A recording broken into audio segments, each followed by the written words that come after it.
Thank you, please. I pledge allegiance to the flag of the United States of America, and to the republic for which it stands, one nation, under God, indivisible, with liberty and justice.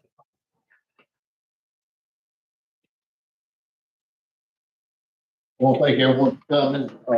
Clerk, you would have a roll through. Mr. Rocky Ford, Here. Mr. Jeff Simmons, Randy Thomas, Here. Chauncey Walker. Here. Angela Coplet. Here. Mr. Nick Patel, Mr. Mark Matsack, Here. Joey O'Hearn, Here. and Mr. Donald Rosenbaum. Here.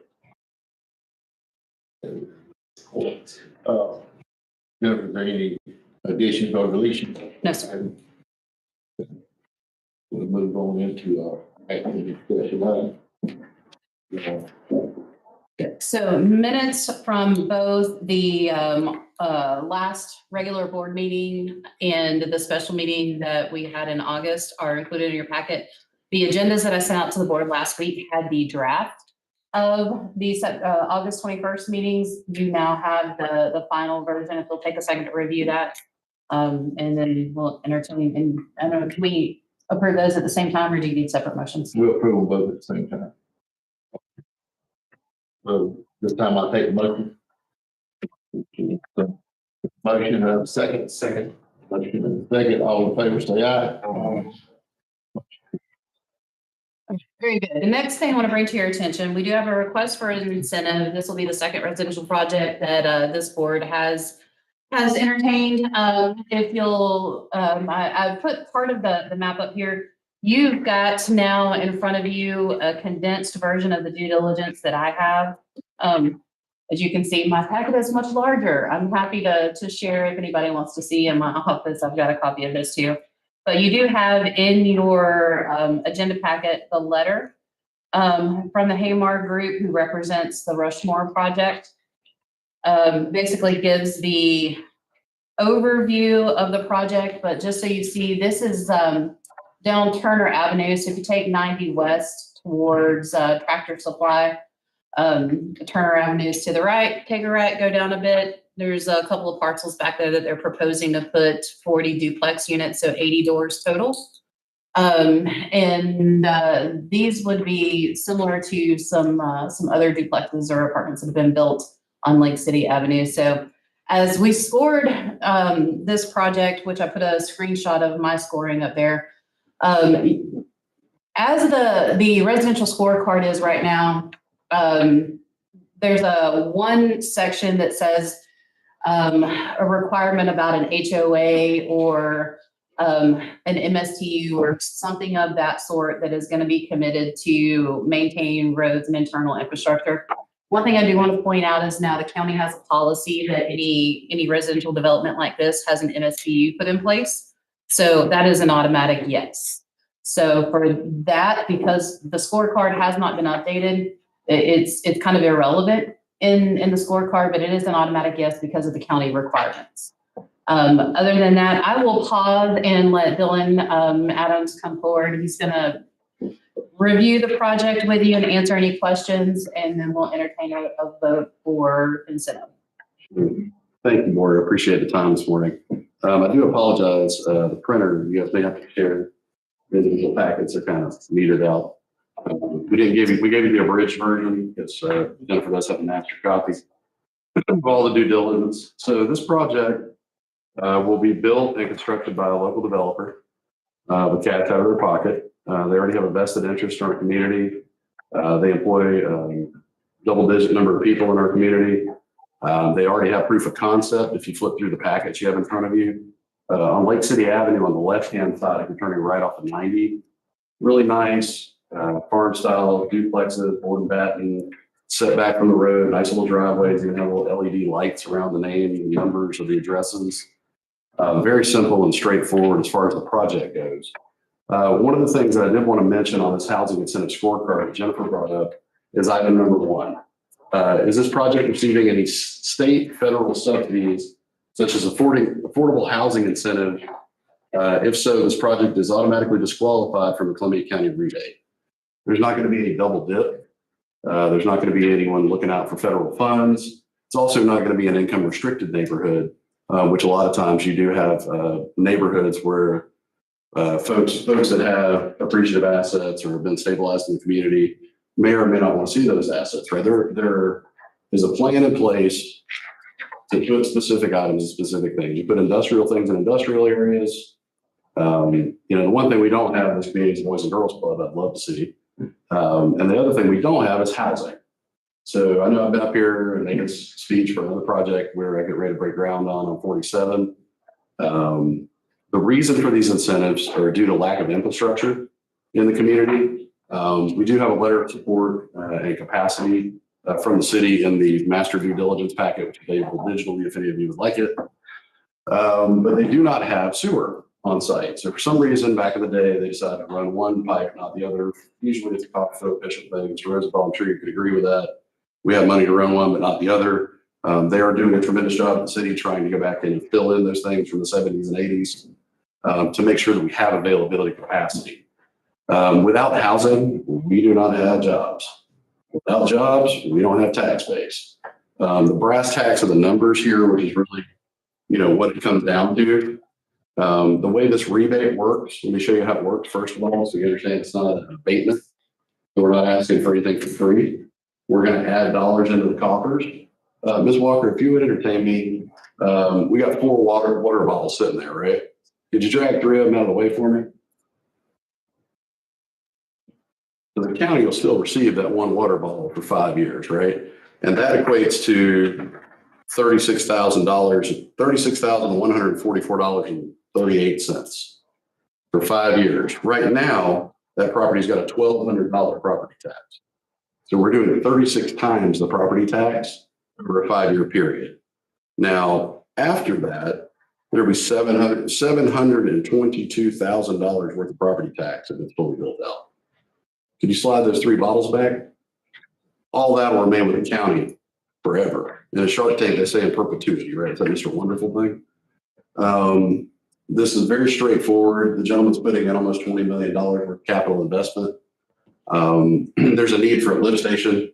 We're not seeking grant funding. We're not seeking those kinds of things. We're seeking a tax rebate. He's willing to put his money where his mouth is. It's very simple. We could get into the weeds on a lot of details on this project, but it's very straightforward. So I ask that you move to approve this. Any questions? Any questions, Mr. Adams? Thank you. Any discussion on the board about this project? It's a great idea. Need housing? Absolutely. So I'll entertain a motion. I'll make a motion to approve the project. A second. A motion and a second. Any more discussion? All in favor, say aye. Aye. Any opposed? Motion carries unanimously. Thank you, Dylan. I think this was a great project also. Thank you, guys. Well, thank you for it.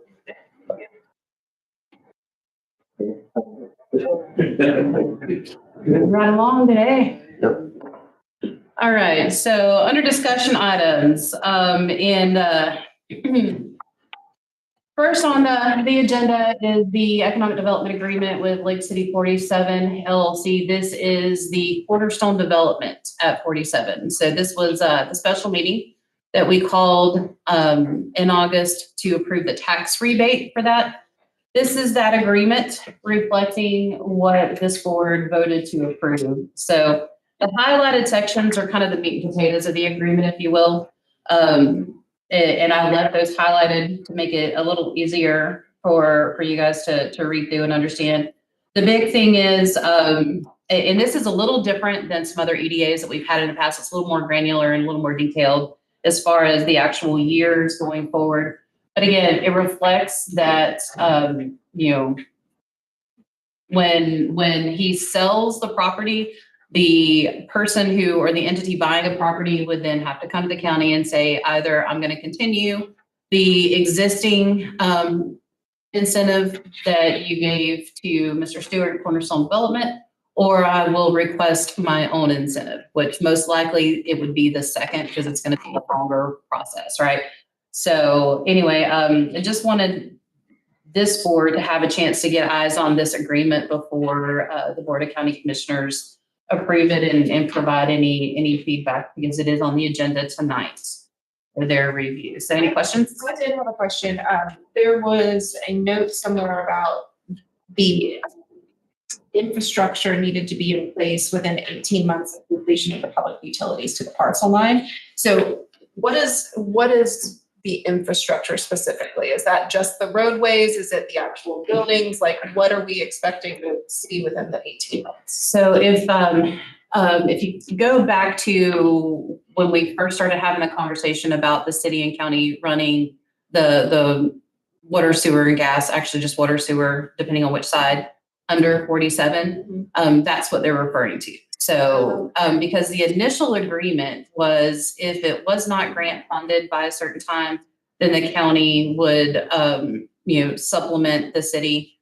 They were doing the work. We would give them some money in order to move those pipes under 47. The grant money didn't come in time, so this covers that portion of it. Okay. Just to kind of reiterate the fact that we're not paying for the same work twice. This is the next phase of that. That makes sense. Okay. It's my belief that that work is already complete. Yes. Yes. Any other discussion about the agreement, comments, questions? So Jennifer and I have went over this agreement pretty extensively. And to the best of our knowledge, it is exactly what this board voted to do. I think it covers everything for it. We voted on this because we've already passed it. So. And it's the commissioners will vote tonight. So Yeah. I just wanted them to. I did have one more question. It may just be that I didn't read the section correctly, but I just wanted to make sure, we didn't talk about this last time, but in the event that we don't get if the companies do not come, which I highly doubt, but if the companies do not come and will the tax incentive still get into place? Okay. So it has to be built on. Oh, thank you. All right, next thing I wanted to discuss with the board today, just kind of a heads up, Select Florida is the state of Florida's arm for international development, right? So this is the entity that works with the state. It's I don't want to call it a spinoff, but it's a branch of Enterprise Florida when Enterprise Florida went away. And Department of Commerce took over the development side of the state.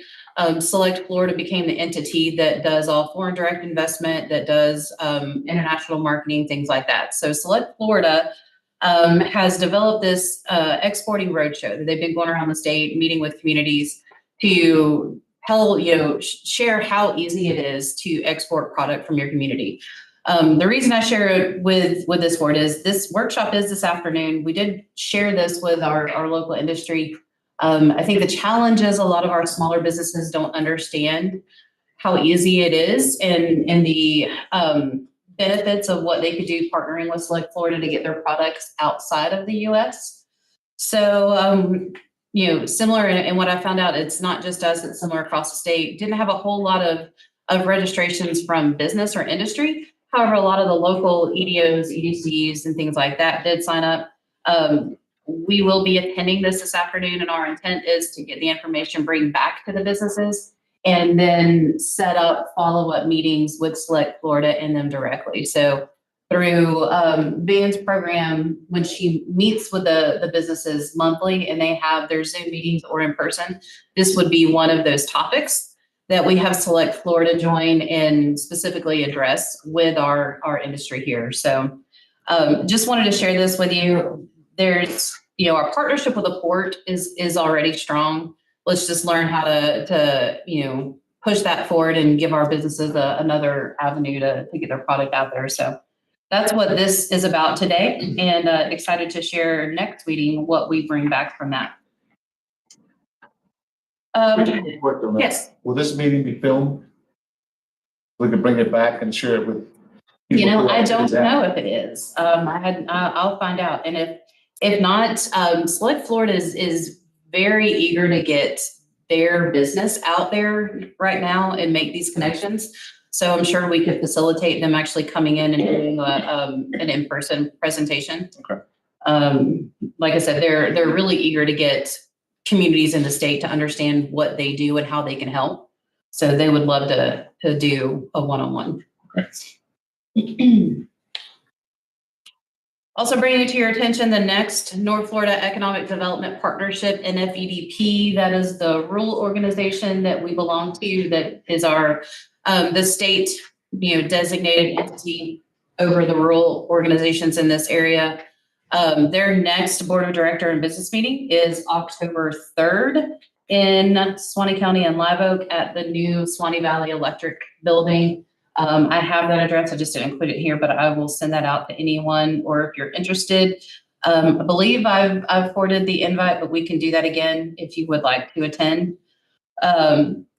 The agenda I've included here, and one of the things I wanted to point out is Justin Ryan from Jacksport will be doing a presentation on foreign trade zones, which is kind of, this big question mark is something we all talk about. We are part of FTZ 64, but what does that look like? What does that mean? How does that help us? This is a topic that Justin is very, very familiar with, fluent in. He's the expert at Jacksport and will be sharing this with everyone there at that meeting. So that in particular is a discussion that I'm looking forward to. Yeah, I would encourage anyone to go to attend that meeting. Meet a lot of people and pick up a lot of information. It's a good idea. They would prefer that you register. They're not going to say, no, you can't come in if you don't, but they do like to get a head count. I believe that they're having lunch provided. So if you are going, they do like to have a notification. And right now, there's about 120 people registered. So if y'all want to go, if you get Jennifer that, make sure she gets you on the list. It is similar to the one that was held here in Lake City. Yes. Oh, Okay. Yeah. So it's quarterly, and the way that this organization runs their meetings is they like to circulate it throughout the 14 county region. So every county gets a chance to kind of show off a little bit and share their county with everyone else. So Suwannee Valley Electric Co-op had just completed the construction of their new building there in Suwannee County. So that's why they've asked to have October's meeting. Next on our agenda is, before I get into this, I did want to add, and I didn't include anything in the packet, but our workshop that originally was scheduled in September has now been solidified for October 10th. So this is the workshop with Del Boyette that we talked last meeting and got some points from this board about what you would like to see incorporated into that conversation. We're calling this Insight into Development, a workshop for community leaders.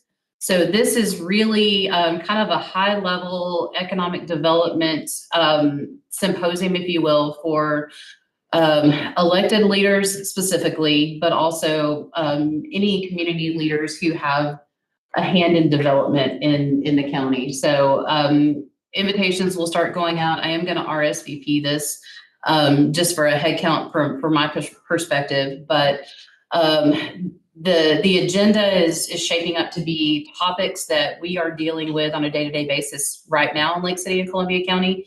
And he's doing some research himself so he can make the conversation relevant to what we're facing. So again, it's October 10th. It will be in this building from 9 to noon. And I highly, strongly recommend that you make every effort to be here.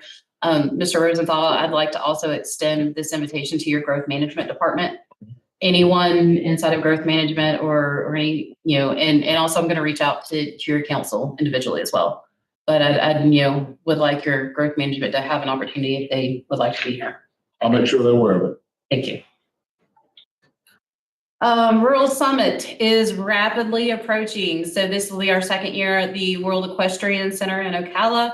The dates, November 19th to the 21st. So on the 19th is typically a half day. We'll start a little bit about midday The agenda is listed here. There may be a little bit of tweaks, but the first day is kind of a working session. So there is a panel that will present, but then there's topics that we work through as groups who do this in rural communities. So it's a really fascinating workshop to have a conversation with other folks in rural Florida who are trying to bring business and industry to their communities, and how do we overcome some of the obstacles that are there, whether it be a lack of infrastructure or the incentive question in Florida, or the very hot topic of politics in Florida, right? So as much as we say it doesn't matter, nobody's talking about politics in Kansas right now, right? So it's something that has to be addressed when you're talking about businesses coming here. So those rural working sessions that we do on that first day are really useful in that perspective. But again, if you would like to attend, please let us know as part of this board. This is something that we would cover your registration for.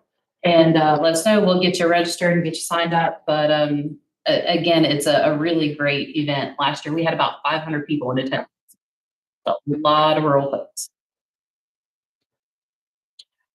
Look forward to it. Last discussion item I had was our next meeting coming up in October. We do have a conflict. It's the same day as the Chamber Small Business Symposium, Small Business Symposium. So wanted to put up for discussion with this board, what your thoughts were on rescheduling the meeting, whether you prefer the day before or after. Let's see, looking at the calendar, I believe it was the 9th or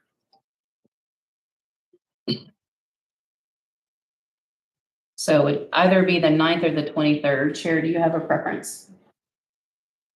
No, and that's in October. Yes, sir. I would rather have it on the 9th. That's good to go. Some money. Take a month. So go with everybody the 9th. Fine, man. It's the 9th. All right. So we will make that adjustment next month. We will meet on the 9th. All right. Miss Van. Hi, everyone. How are you doing? For the most part, I've been working with these wonderful ladies from CHS, from high school. It's been wonderful. Angela Koplik and Tiara Jernigan. We now have a date for our career cafe. It's November 7th at 9:30. It will be located at the Adult Education Building.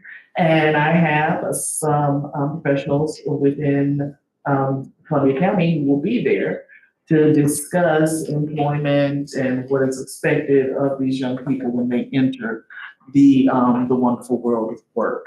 So just stay tuned to more information as it comes along, because this project, we are very happy that it's growing in the way that it is. We had some great ideas. We met yesterday. So just keep in mind that we do have this going on, and pray for us.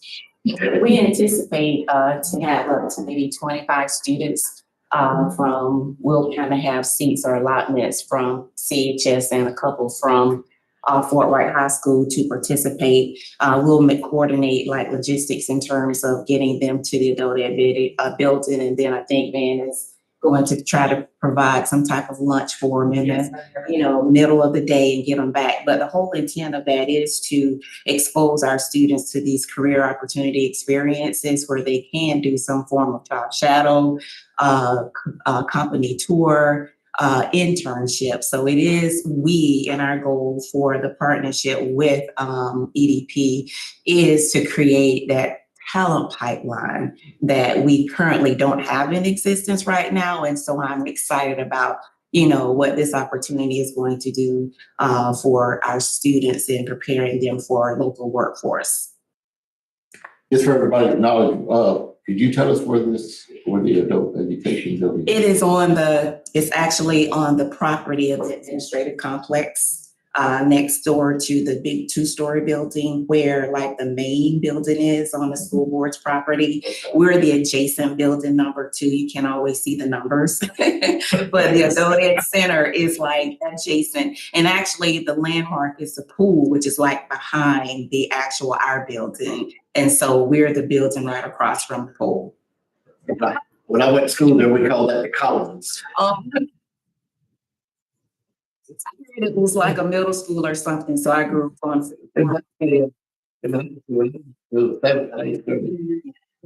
High, yeah. In attendance? We actually were gonna do 50, but we decided maybe since we're piloting, so we want to do some glows and grows about how this first experience is going to be. And so we are anticipating 25 students, and we want to pull from the CTE programs and those students who are participating in the CTSOs like your FFA, FBLA, those that already have that leadership kind of experience. And so we want to pull from that group of students so that those that go to actually meet with these businesses are some who are kind of more well-versed versus, just a regular, student without the those type of skills. Yeah. One of the things is what's interesting is this is kind of worked a little bit as they've been planning this whole project. Initially, it was going to be a condensed version, more intimate setting of a job fair, but now they're kind of taking it one step further with having someone do a kind of a presentation or a talk, and they're going to do a lunch and learn while the kids are having lunch to talk a little bit about some of the training that's available that can get them from high school to a job very quickly, and how they can still make money without incurring debt, or they can go get certified while they're doing this, or they can continue the education that they're in and still work. There's other avenues for that, but understanding that there are paths forward in the passion that they've found. So finding purpose in that passion is really what they're looking to kind of instill in these kids. So that our sit down will be a really good time to have that one-on-one conversation and say, look, really, what is it you want to do and how do we get you there? So one of the things that I've learned throughout this, and if you don't know Express Employment, what they do, it's not a temp agency. And I, for the longest time, thought they were. So they actually match employers with employees. So if, their industry, and they do much more than that. So they can do payroll, they can do different things for companies coming in. But, let's say they're working with several different industries right now. So when they show up, it won't just be Express Employment on the table. It'll be the 3 companies that he's working with that need folks who are there. So it's kind of an umbrella for other business, but so his goal is to match employees with employers and for long-term employment, not just temporary solutions. I can speak a little bit about that. We use them in college a little bit, and it's kind of a try before you buy Yes. kind of deal where you can, get people in and you can see what they're going to, what their knowledge is, what they're capable of doing, and then try them out a little bit in those areas and see if that's granted, it's like a program that you do run across some others that but for the most part, I think I've actually hired 2 of the people that were going through the program. It's a pretty good little program.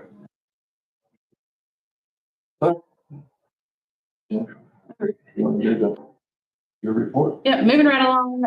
The information that I wanted to share with you and have kind of a little bit of discussion. So this evening's agenda, I've got a request for application for grants.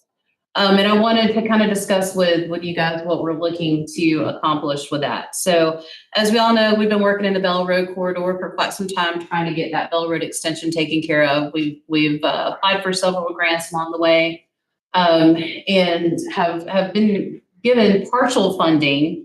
And as it stands right now, we have funding in place to get the design of the road and possible acquisition done to get the Bell Road extension. So, and when I say extension, what we're looking at is, see if I can use the pointer that I have on this lovely thing. So where Bell Road comes, this is the extension here where it comes straight across to 41. And what we're looking at doing is closing this crossing here, cul-de-sacking this, and then bringing this straight across here. The biggest reason is there's we say it's a safety concern. The challenge with that is there's been no accidents down there. And the reason there's no accidents are because the trucks can't use it, so they stay away from it. You can't get an accident if you're not using that crossing. Simple enough, right? But as it stands right now, a tractor trailer cannot sit at the stop sign and clear the railroad. So they go out the other side or come all the way down. As everyone knows, FPL is in full construction mode right now on their storm response center down 25A. If you go down there, it looks like a whole bunch of little worker ants and worker bees moving. I mean, once they got the property cleared, it's like everybody is moving now. So it won't be long before there is a significant amount of truck traffic on that road, more than there is now. So, right, that's what I say. Even more so, because what both city, county, and school board all have their transportation or their public works use that quite often. So recently I've become aware of what's called Section 130 funding. This particular pot of funds goes through the Federal Highway Administration. From there to FDOT and other states, but there is a designated dollar amount that each state gets specifically for rail crossings. That is the only thing it can be used for. It can't be used for anything else, to improve dangerous rail crossings, to close and unused, things like that. So the way that the algorithm works is the state has so many rail crossings. They determine, each county has a number, and that determines how much funding you get. And if you don't use it, then it goes somewhere else. The projects within the county are ranked based on an algorithm that looks at the safety aspect of the crossing, and it has to be signed off on by a federal rail inspector. So a federal rail inspector goes out on site and looks at this and says, yes, this is a dangerous crossing. It gets bumped up in the list. It's not really a grant application. The funding is there. We just have to ask for it. It's more like a legislative appropriation. We make the request, it gets approved and gets written into the budget. We get the money, they make the improvement. It's basically that simple. But that would just address the rail side of this. The other part of what we're trying to accomplish on the north side of the county is bringing utilities a little bit further and expanding that whole corridor so we can bring in more industry, right, and housing. So the map to your bottom where you see the blue line, what we're proposing is to submit a Florida Jobs Growth Grant to bring the utilities from where they are on the corner of Bell Street to 41, under 41 to the west side of 41, and then north to I-10. So this would be water, sewer, and gas running along 41 north all the way to I-10. Any idea how far that is in actual distance? I hadn't measured that. It's actually, do you recall? Yeah, I was gonna say it's less than a mile. It was somewhere between a quarter and a half, if I wasn't mistaken. Not bad. I have a question too. Have there been any, as far as DOT or county or anybody, have there been any traffic studies done? So in that area? As part of the rail consolidation grant that we submitted last year, there was a high-level traffic study done. It wasn't granular to the point of a lot of projects are going to need going to move in, but we got a very high-level traffic study. Yeah. What do you look for? Well, I live out that way, so Right. when you come up through there, and I mean, especially if you come up 25A. And you come up and you turn Moore Road or Gurdon or any of those like Anderson, Columbia, when you get over to 41 side, it is very difficult to get out. I probably gonna need some Signal. lights or roundabouts or something there at some point. Yeah, That's what I was thinking roundabout. Yeah, roundabout. Roundabout up the road, the roundabout Anderson, but out when you get a little further out there, I mean, it's between the interstate and the roundabout, they get some travel speed then. So, and it's usually, they're usually, 5 or 6 cars apart. So it's hard to get out of any one of those. So That's why I was more just asking, because you put Warner trucks in there on top of that. Mhm. And, then you got a semi sitting there trying to get out from one of these little spots. And the FPL truck. Yes. Don, That's coming, but also, in the past, we've talked about utilities out in that area. And I know conversations a few years back, there were choke points with lift stations and stuff like that. And the city was going to address, and maybe the county was going to help the city address from the lift station. Do you know if the city's working on that, or have they addressed any of that, or? Well, I've had a brief meeting with Steve about the same thing, because we knew about your preparation to do that, but I don't have any more details. Like, we can get with Steve and fill in on that. Maybe at the next meeting, could you? Sure, we can do that. Put it on the agenda for, Mhm. give us a report on that, Sure can. because that's gonna be crucial to growth in that area, to make sure we have the water and sewer available in the city to address it, so.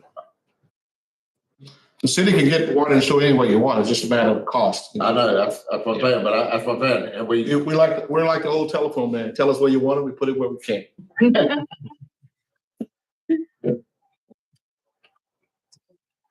I just know we had some issues, and I just want to make sure that. I don't anticipate any real issues between what the county needs and what the city can provide at this point. I think we're working together pretty well. Yeah. And what we're both faced with is just the cost of any relevant project.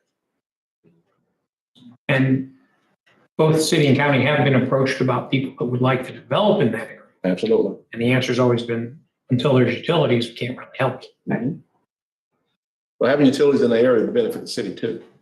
Oh, yeah. We're just a little bit interested in development. All right. So I'll give a report on the, would you, sir? Yeah. I'm good. Oh, wait, got them. Does everybody know, Sorry, County Manager pointed out the RIF grant. So just an update for this board.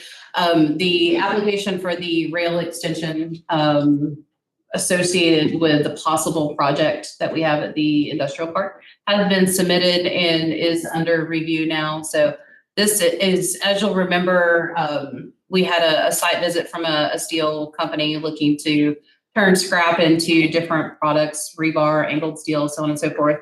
We were asked if there were, was there anything else that we could do to prepare the site? And the only real big question mark was the rail extension into the parcel. So the board approved that application last month. It has been submitted. The RIF cycle closed on September 5th, I believe, 2 weeks ago. So those applications are under review. And while we're talking about that same project, just so everybody knows where we're at with that, conversations are still very, very positive. They've submitted an offer on the land. They are working through some, power concerns. And, but those conversations are going well. I've had multiple conversations this week, specifically with both the state and the company representative that lives here in the state. And, moving forward as quickly as you can while the company owner is in a different country doing other business. And unfortunately, he just had a death in his family, so it's kind of delayed his next visit back. But we are anticipating them to be here for their third visit, middle of October, pending any other crises or any other concerns on their end. But that project is still moving forward very, very well, and I'm still very positive about that. So just wanted to bring this forward up to speed that grant has been submitted, and we're just pending the state's review. How long does that typically take? With the RIF, it's a pretty quick process, usually 60 days max. Last year, I can remember we had kind of the same cycle. So the cycle closed mid-September. And when we were at Frida last year, they had just had a conversation. They had $95 million worth of grant requests on a $20 million budget. So they were looking at ways to help kind of funnel some projects in some other places. We had gotten a call from Commerce at the same time asking, hey, the grant that you submitted, could we possibly use that CDBG to cover that? So Commerce was actually looking for ways to use other grant funds to cover some of those same projects that had been requested because they did not have enough money in that pot, which is becoming a recurring theme when it comes to RIF. RIF is an easy application. It's easy to administer. And for rural communities, for a construction application, there's no match. So, and we can invoice the state. We don't have to encumber the funds up front. So RIF is a highly sought after program now for all of the rural communities now that they're all getting word that this is how it works. So hopefully the Tallahassee hears that and bumps that up a little bit next year. But so yeah, it is a very popular program. Yes. Okay, I'll just give everybody a little brief report on the North Florida Water Utility Authority update. Track to take over the operation and maintenance of the utility for Swanee County Utility, Columbia County's utility on October 1st. Shadow Roberts, our director, he has been put a lot of hours in to be ready, and talked to him yesterday, and he thinks we're on track to be ready just on October 1st. And we're looking forward to getting started on that. That'll some other things we're looking at, projects we're looking at. Once I get further along, I'll give you a report on those, have more information on them. But everything's moving along good with the utility, and I think we're gonna be fine. All right, public comment. Does anybody have any public comment? I have a lot of public here.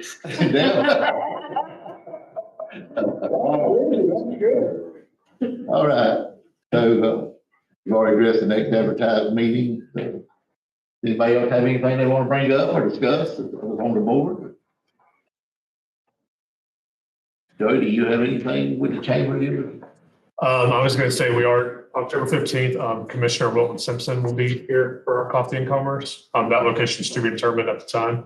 But the registration is open for that. We're just working on a location. On October 16th, we're doing a small business symposium at the Blanche, 8:30 to 4:30. Right now, we're at like 470 chamber members. I would say 80 to 90% of those are actual small business. If you ever talk to the SBA, they say a small business is less than 500 employees. That's comically absurd. I tend to agree with that. So when we say a small business, we mean less than 10 employees. I would argue most of our members are less than 5 employees. So this day really is for them. You don't have to be a chamber member to attend. It's open to anybody. But we're bringing in some pretty high value speakers. Somebody's doing a talk on AI. He's a professor at University of Florida. Doing a talk on AI and how to implement it into your small business to make better decisions and turn a higher profit.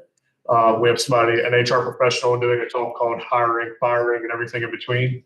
We have somebody she's working with Disney, how to make your small business stand out on social media. So really for those small businesses who don't have an HR team, don't have a legal team, don't have a marketing team, this day is for them. Registration is open. We're keeping it very tight. We're not letting more than 100 register. Part of that, if you ever go to one of those conferences, there's 800 people in a room, you feel like you can't ask questions, you can't engage, that's going to be the complete opposite. All of our speakers know it should be interactive, it should be workshop style, take questions. We want people to walk away with things they can actually immediately take back to their business. So that's Elevate 2025 is what we're calling it. You can register online on our website. I think that's it. I had a thought. With the governorship coming up, some of the candidates are starting to kind of get in line. Would it be worth contacting any of them about any of these upcoming summits and inviting them and introducing some thought to them and maybe try to get commitment out of them, or, would that work?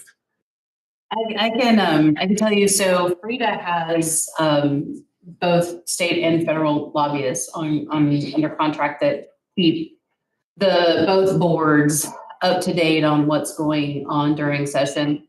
They've typically, the day that we do legislative, so the one day that we have the full day, they do legislative recognition. So on that day, there's typically quite a few of the specifically rural representatives that are there. I don't know if they've reached out to the current lieutenant governor. I do know that he spoke at FEDC last year and is very involved in these organizational entities that oversee development. I think he would most likely, it would not surprise me if he is there, just based on the conversation that I've heard and his outlook on growth in Florida. He's a veteran, wounded in war, lost a leg, has small children. So he touches a lot of different aspects of life, and a lot of people can relate to him. So it would not surprise me if he's not there shaking hands and kissing babies. But I'll bring that up. We actually have a Freedom Board meeting coming up. So I'll mention it to ask if anyone's reached out to the possible candidates. Anybody else? I just want to say one thing first. So I think it's about 2 years ago now, when we brought up these incentives for residential projects like this. And I was one of the ones that kind of thought this was a good idea, kind of help push it along. And for a while there, I was wondering if anybody was going to take advantage of it. But I'm really glad to see some residential projects like what we have coming into the county now, taking advantage of this system. And I think the more we do it, I think the more we're going to see residential projects like this taking off. And really, these bigger residential projects like this here are very beneficial to the county, because like Dylan said, you got to have housing for workers. If you're going to create jobs in this community, you got to have housing for these people to live in. And right now, we are really stressed for housing in Columbia County. So I think this is a good program, and I'm glad to see some people finally taking advantage of it and seeing these projects coming in Columbia County like this. So, Has there been anything done or anything we can do to market the incentive program for residential developers more? It's a good question. Before we go there, I think it needs to be updated, to be honest. I think it needs to be revised to fit more of the market that we're in now. Because like I said, when you look at it, and again, even policies within the county that have changed need to be reflected in that scorecard. But as of right now, and to that point, Joey, we talk about our business incentive program on our website. I don't know that we necessarily talk about the residential. So there definitely is ways that we can get that information out there.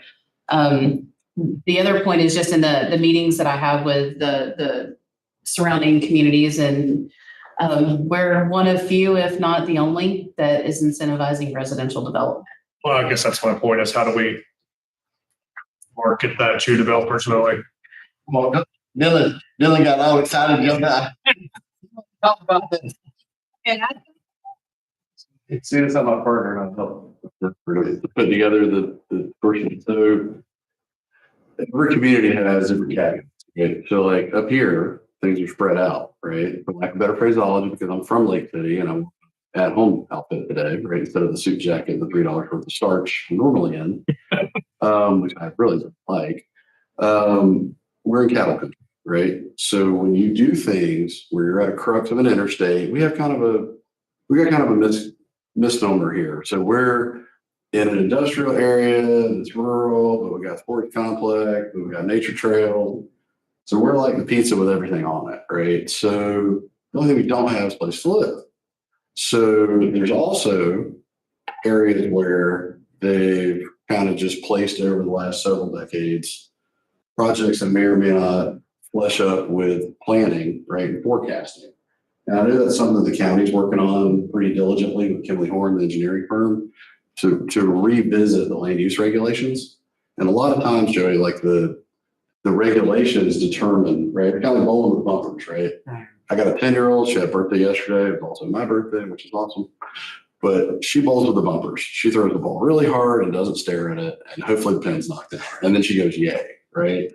So I think like in the past, we were like, hey, so-and-so's got this land over here. Let's put this project here, right? And okay, well, that makes sense. And that one worked, but let's do it again over here. Well, our approach from a business model standpoint is to really take a look at things that have synergy, okay? And to answer your question directly, every area of the country or state has different needs. So we need a conundrum and a mix of different things. We need workforce housing, right? Which is, you know, folks that are coming here, you know, if we've got a family from Austin, Texas is moving here or wherever it might be, Pennsylvania, you know, the wife and kids are coming, the guy's going to work at, you know, Target as an administrator or whatever, making a mid-six-figure job, or she's going to work there at that.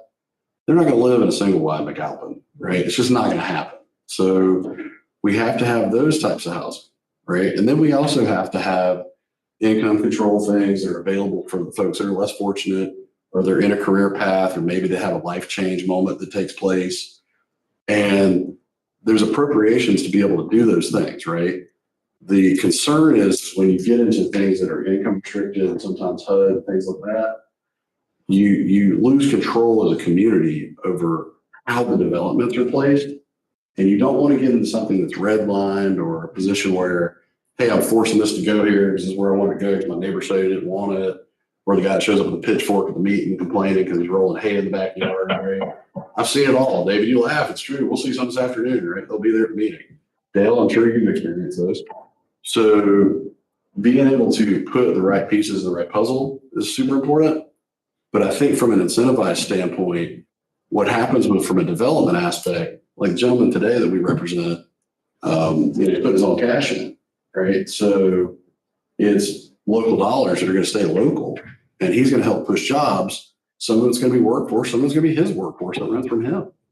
But it's ADRs, right? So I think that from an incentive standpoint, there are ways to do it to partner with government. But when you partner with government, three things usually happen. When it's local government, smaller boat moves a little easier sometimes, right? When it's federal and state government, the rails are widened, the controls lessened, right? And then it becomes, what's the actual product we're getting, right? Mm-hmm. You know, in the city's purview, they've got Sweetwater going on right now. I think the county, I don't know, David, you guys can speak more intelligently to it than I could, but we put a little money behind it, right? And I think the city put some money up.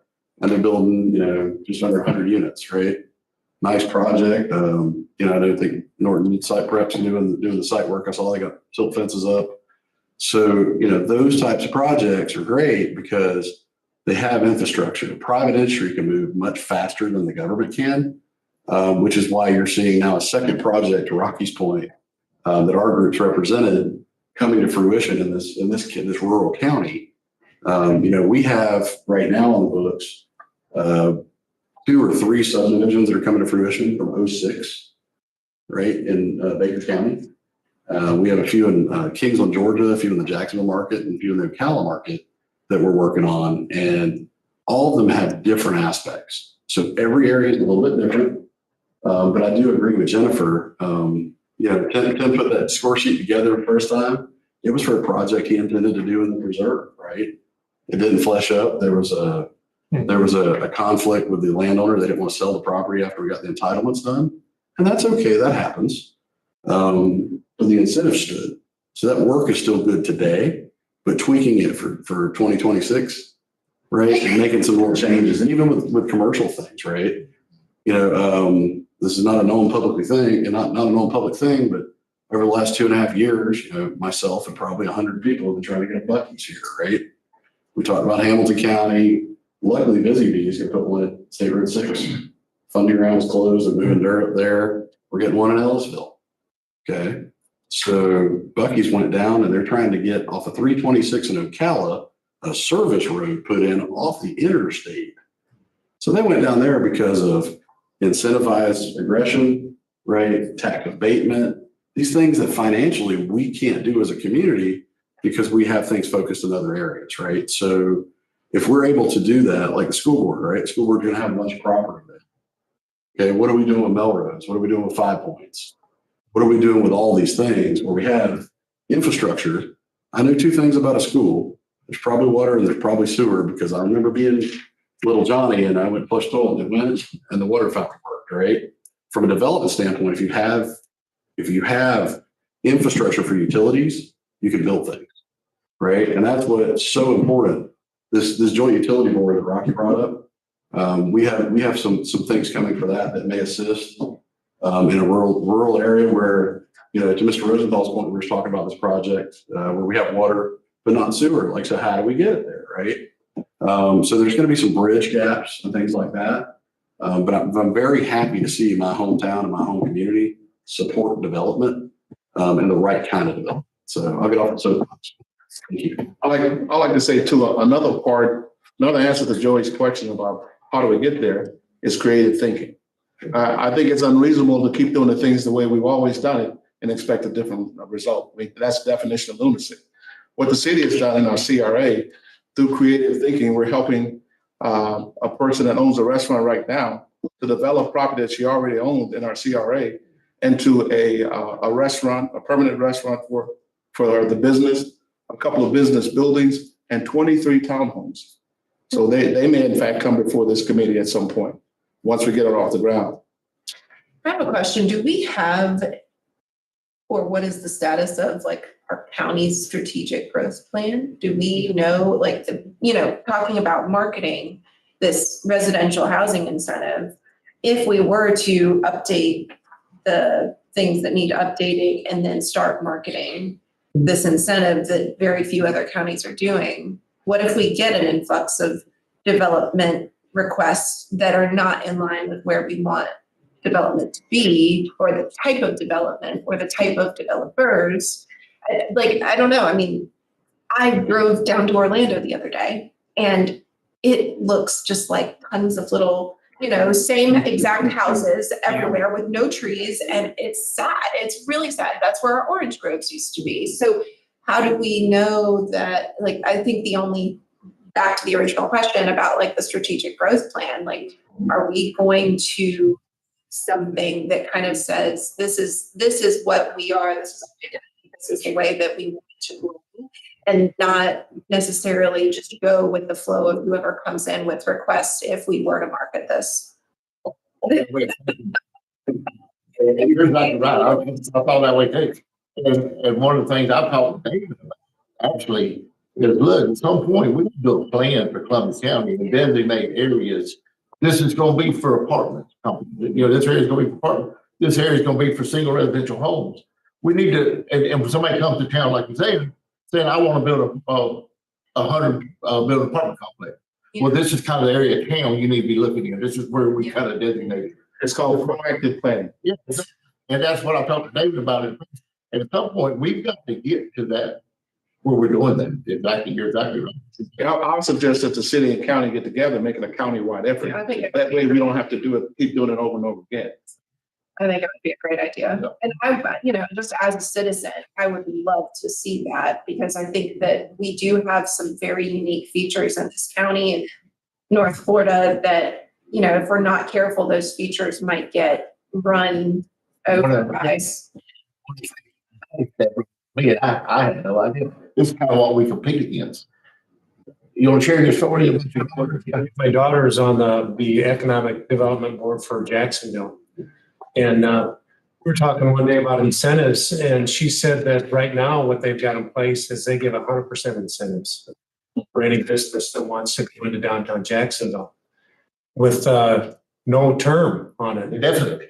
And I said, how can that be? And she said, well, they figure that it'll drive other business coming in, so they can justify giving away 100% of their. So basically, the way I kind of looked into it, the way I understand it, looking into it, say you're the anchor store to move in this area, you sell puzzles. If you're that anchor store and you're going to build in this area, they'll give you free taxes for them, because once they build that puzzle there, they know other stuff's going to follow it. So the anchor, what we call the anchor store, incentivize it for indifference. I actually think that's too generous. Forever is a long time. I mean,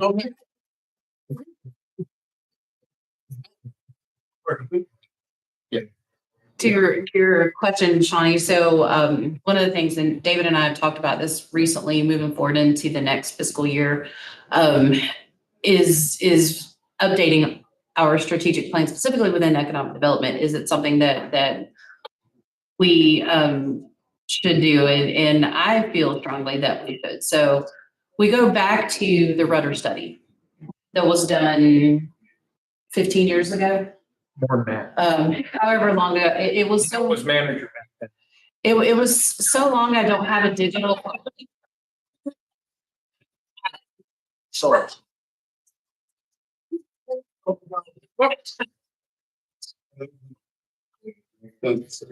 Scroll. So the rudder study was a really great kind of kickoff for this, right? So it designated, it kind of had all of the business people and all of the community people in one room. They talked about, the areas of development within the county, and this is long before, and I want to say this was probably in the Jim Pool IDA days when this happened, and the Council of 100 through the chamber at the time, and all of those entities came together. The rudder study looked at, we've got 800 square miles of territory in this county. What does it make sense to put where? And they started identifying the areas of development. And that's where that stopped.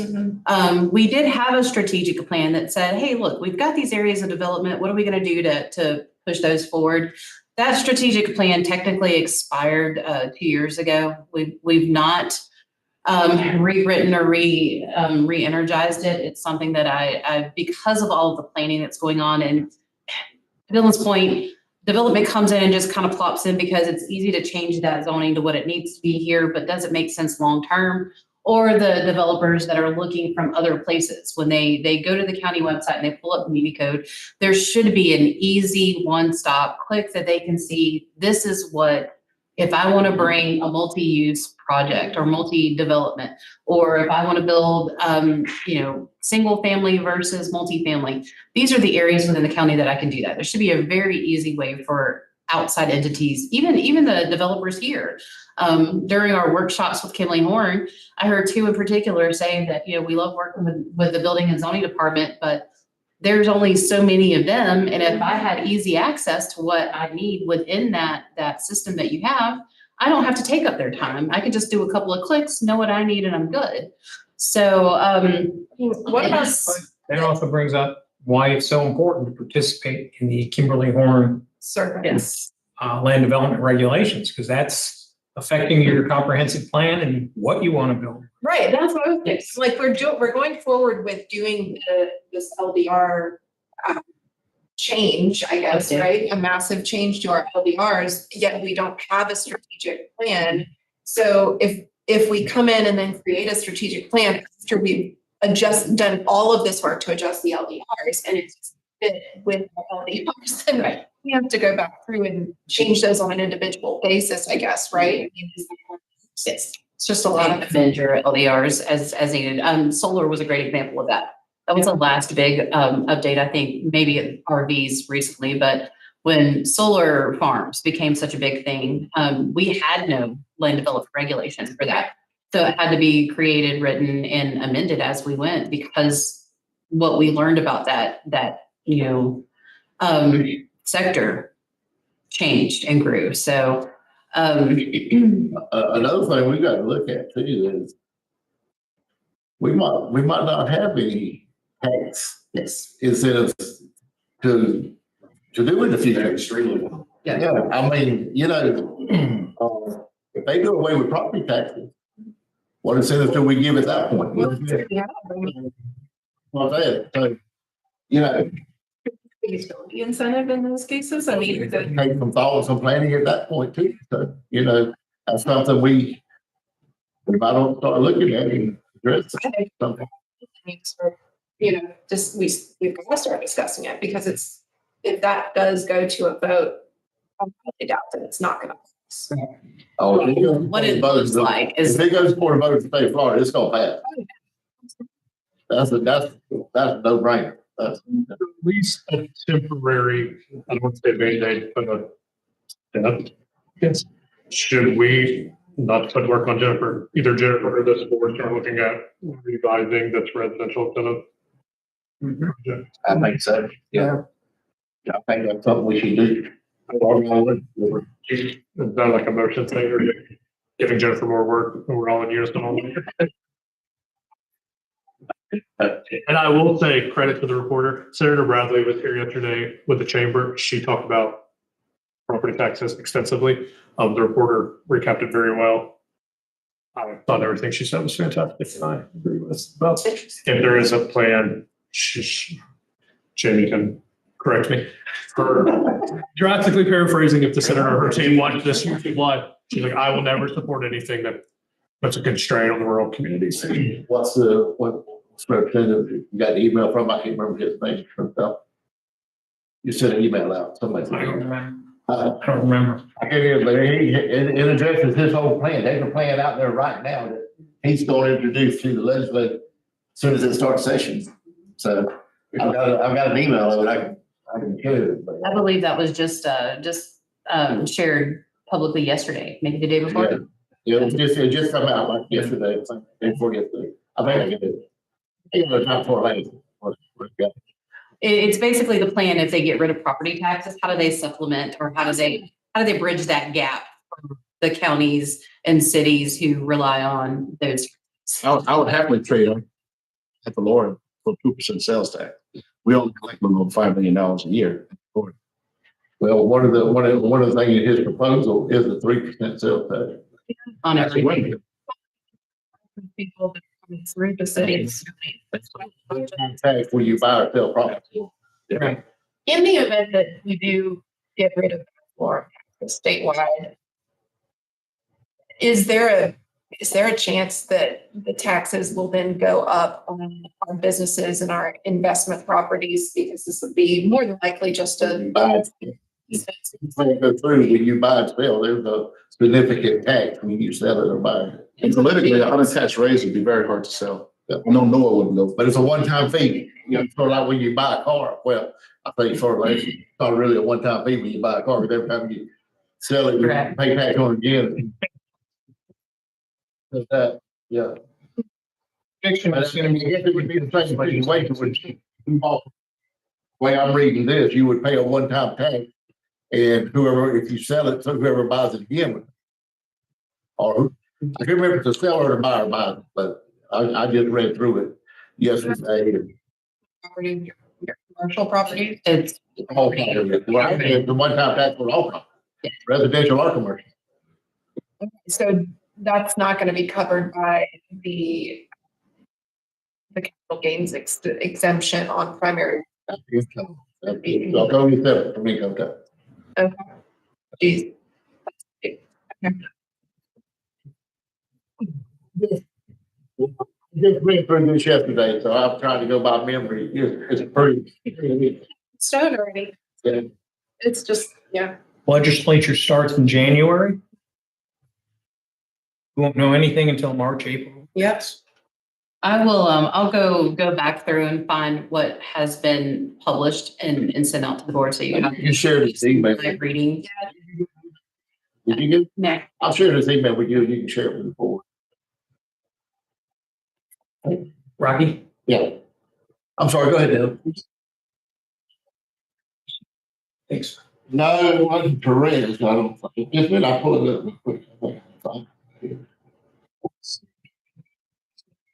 Be paying a lot of attention to what you're doing regarding property tax. You need to pay attention to those proposals that will also affect your house and sales tax distribution and your state revenue sharing. Because some of those proposals that are being floated around in Tallahassee today basically include the state taking on some of the constitutional requirement and paying for that directly. But the way they're going to pay for that is they're going to bring back in the fold of house and sales tax distribution, state revenue sharing, and et cetera. So it's not just ad valorem tax. It's those revenue sources that are attached to it. Okay, Chris Newman said it. So Representative Chamberlain is who's introducing it. The second thing I'd like to say is just for the record, the radar study, it was not etched in stone. It would have a good experience.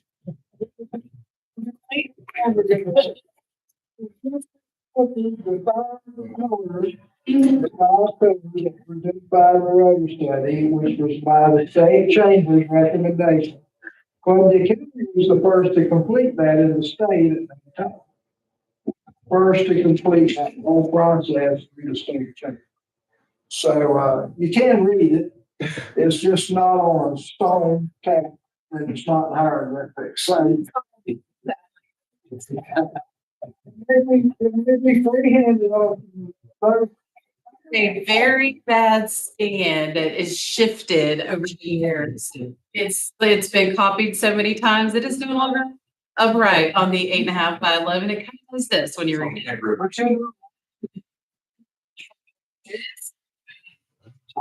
Signs of where people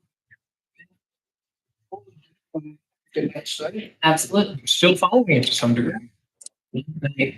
Chamberlain calls this plan the Freedom 1, 2, 3. And basically the way it works, he's replace property taxes with fees and taxes such as a new one-time fee on real estate sale and a fee on hotel bills for those visiting the state. A sales tax hike of up to 3% would eliminate taxes for school districts and roll back all taxes to the levels they were in 2022. That's a brief version, but it goes on, there's a whole outline of the plan. I'll share that, this one. So they are serious about the sales tax. I mean, they're going, I think before you see it, maybe that, it seems like everything happened, take 2 or 3 years to get it passed, but they started, they're working on it. So something's going to get passed. Which, One of them comment too, Mr. Chairman.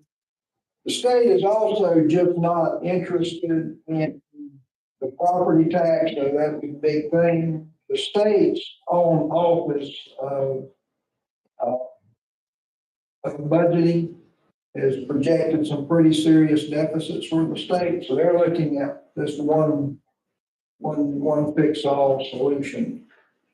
They're looking at some deficits beginning year after next that run anywhere from $1.5 billion to the highest I saw was like in 28, 29, close to 10 billion. So they want to fix all that too when they do the whole issue with property tax, or at least that's what I understand. well, I've always said a sales tax is the fairest tax to everybody, because everybody pays. There again, how high can you go with sales tax? Anybody else, any more discussion? We can solve any other world. We've got pretty deep in some issues here. But, it's good to talk about it. It's good to talk about it, because you're gonna be facing it at some point, I think. I agree with Joey that I don't know if we need to make a motion to talk about updating, we need to update. What I'll do if this works for this board, I will send out the scorecard as it is now. Any feedback or what you would like to see different, I'll gather those thoughts, make some suggestions of my own, have some conversations with some folks, and I'll bring back those recommendations to the next meeting. I don't mind sending it out to our members who are contractors and developers. Perfect. Meanwhile, who do we talk to? Do we need to go to a county meeting to suggest that we update our strategic plan, or do it? And we can talk about it. It's already updated this strategic plan. I'm just saying.